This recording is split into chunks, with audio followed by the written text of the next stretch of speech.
Hi everyone.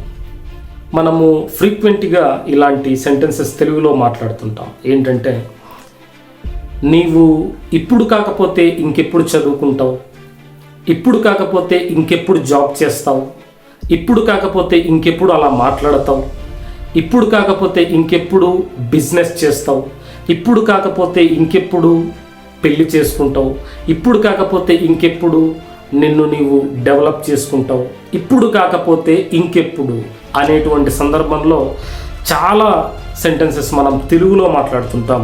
వాటన్నిటినీ గుర్తుపెట్టుకోవడానికి ఇంగ్లీష్లో ఒక చిన్న లైన్ గుర్తుపెట్టుకోండి. Then your English will be like native.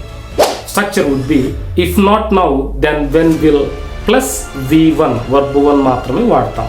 For example, ఇప్పుడు కాకపోతే ఇంకెప్పుడు నేర్చుకుంటావు. If not now then when will you study. ఇప్పుడు కాకపోతే ఇంకెప్పుడు వింటావు. If not now then when will you listen.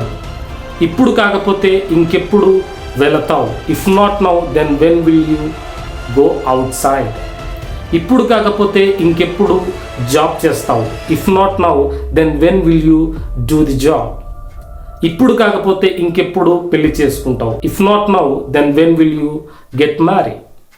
ఇప్పుడు కాకపోతే ఇంకెప్పుడు నిన్ను నీవు డెవలప్ చేసుకుంటావు. If not now then when will you upskill yourself. So ఇలాంటి కంటెంట్ మీకు ఫ్రీక్వెంట్గా రావాలి అంటే దయచేసి ఛానల్ని సబ్స్క్రైబ్ చేసుకోండి, లైక్ చేయండి. మీ కామెంట్ ఏంటి అన్నది, మీ ఎక్స్పీరియన్స్ ఏంటి, మీ ఫీలింగ్ ఏంటి అన్నది మీరు కామెంట్ రూపంలో తెలియచేయండి. Thank you for watching.